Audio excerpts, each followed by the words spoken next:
13个平行世界的天敌情报揭露，神明和外星人都冒出来了，就离谱。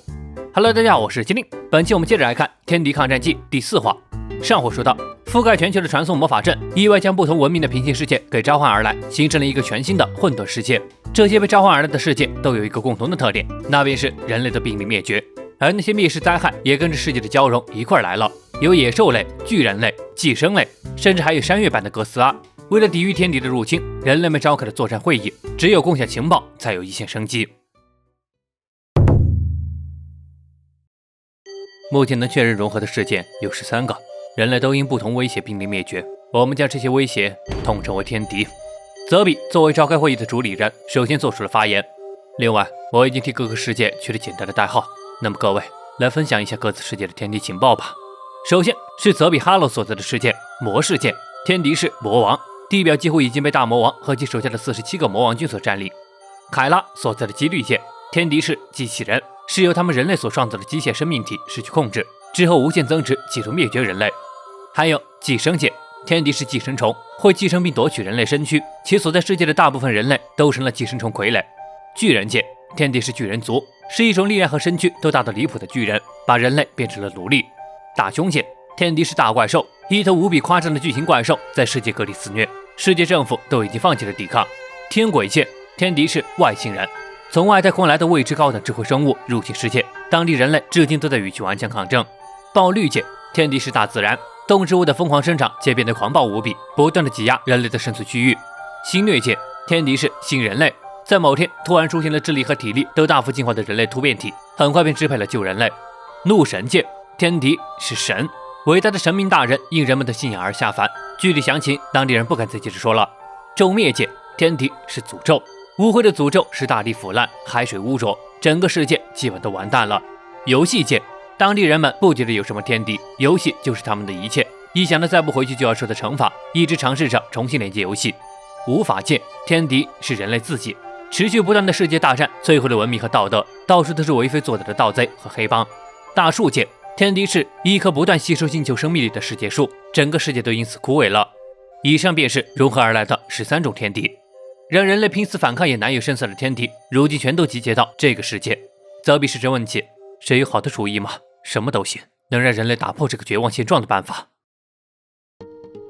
话音落下，现场一片沉默，这也可以理解，毕竟在场人们连自己世界的问题都处理不了。泽比伏在桌上，心里的无力感到达了顶峰。要是此前单是魔王军就令他们难以匹敌，如今却是增加了10倍不止的绝望。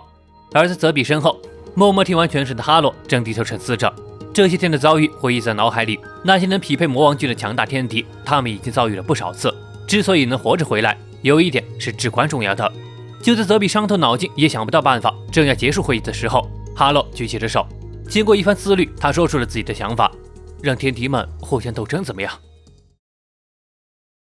又是一阵沉默过后，天鬼界的人表示，还以为要说什么呢，真够无聊的，是谁让这种白痴进来的，像个小屁孩一样假借天马行空的事。哈洛赶紧表示，他并不是随口说说，是有亲眼见过的，虽然只是碰巧，但确实因为他们的行动让不同的天敌打起来了。哈洛的话似乎点醒了泽比，的确有道理，不管是魔族、机器人还是巨人等，他们的攻击对其毫无作用，但却会因为其他天敌的攻击而受伤，这个想法似乎是可行的。但那天鬼界的人仍是不屑道，愚蠢，难道你还能控制天敌的行动吗？那可是我们拼尽全力都无法抗衡的对手，你太小看外星人的力量了。隔壁巨人界也赞同，表示哈洛只是没有亲眼见过他们的天敌才能说出这种话。大凶界的人也附和道，他们的大怪兽就不用考虑了，妄图人为操控它根本就是不可能的。一说到各自的天敌有多牛逼，刚才还沉默的大伙儿都聊起来了，什么新人类智力超群才不会上当，神明大人全知全能，早就看穿了他们的想法，还有只会无情吞噬一切的诅咒，所以那种事情根本就是无稽之谈。背对着哑口无言的哈洛是没招了，将目光投向了泽比。泽比突然灵机一动，下一刻就冲着哈洛嚷嚷道，就是啊，哈洛，你真够蠢的，其他天敌就算联合起来，也不可能是我们魔王军的对手吧？此话一出，所有人都愣住了，只听着泽比接着嚷道，他们根本就不知道魔族的可怕，魔族才是所有世界里最强的天敌，他们就是因为没有面对过真正的威胁，才能苟活到现在啊！泽比的奇怪发言听得哈洛是一脸懵逼，但转头一看，人群突然间炸开了锅，都在怒斥着泽比别小看他们世界的天敌，每一个人都各持己见，显露着他们天敌有多可怕。泽比又加了把火，冲着巨人界表示，你们的巨人我们已经见过了，是个大概5、6公尺高的苍白巨人吧？还是觉得魔族强一点？巨人界的正业发火，就被大雄界的嘲讽道：才5、6公尺，他们的大怪兽可是有500公尺，一脚就能把那小东西踩扁吧？一旁寄生界的也急了，表示身体再大有什么用？一旦被寄生虫寄生，就完全受他们的控制了。天轨界的人表示，说到底都是些低等生物，不管怎么说还是外星人最可怕，那可是远超地球上所有生命体的恐怖生物。这一时间是谁也不服谁，说着说着也不知谁先急了，眼看着口舌之争就要演变成大乱斗，哈罗着急着也不知该怎么劝说，倒是女人们在一旁看乐了，果然无论哪个世界的男人都一个样呢。就在此刻，泽比终于发话了，让天敌和天敌争斗，简单来说就是这么回事呢。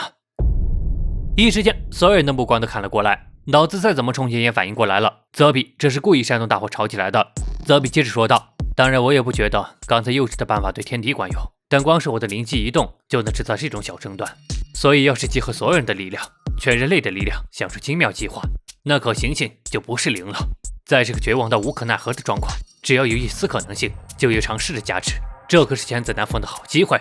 对吧哈罗？哈罗也点头赞同。在所有人都拿不出主意的时候，这两兄弟没有放弃哪怕一丝希望。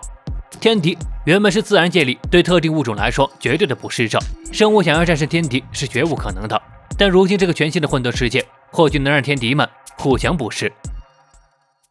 在人类方展开作战会议的同一时间，此前被哈洛挑起争斗的魔王干部基瓦和高级机器人之间已经分出了胜负，最终以魔王干部解放全部躯体的力量才赢下来。如此损耗完全在意料之外，也不知道回去该怎么和魔王大人报告。而这一切都是因为那个叫哈洛的勇者。基瓦看着缓缓愈合的断手，咬牙发誓绝不会放过哈洛。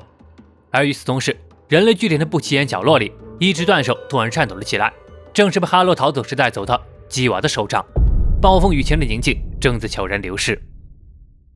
好了，到这里就是《天敌抗战记》第4话的全部内容了。虽然只有短短的20来页，相比起前几话的内容少了很多，但对整个世界观的构造是清晰了不少。就13个世界的天敌情报，信息量就足够我们讨论接下来的1个月了。像机器人、巨人族、外星人、大怪兽，还有新人类和大自然这几个，只要有足够的火力，还是能看到胜算的。但什么寄生虫、诅咒、世界树、游戏，甚至还有神，这些离谱的东西，怎么看都想象不到这仗该怎么打。其中相近差的天敌，比如魔族和机器人、巨人族和哥斯拉、变异植物和诅咒、世界树和神明，这种天敌或许就能像泽比哈洛所说挑起争端。不过再换个角度想想，单个天敌是如此，那要是复数的天敌结合起来会怎样呢？比如新人类统帅下的盗贼和黑帮，寄生虫控制下的哥斯拉，游戏操控下的 AI 机器人，这样一匹配，是不是就更绝望了？王老师所构造的世界观几乎可以看作是开放型的，好处是剧情怎么发展都有空间可以提升，坏处是后期崩盘的几率太大了。但还是那句话，相信王老师就完事了。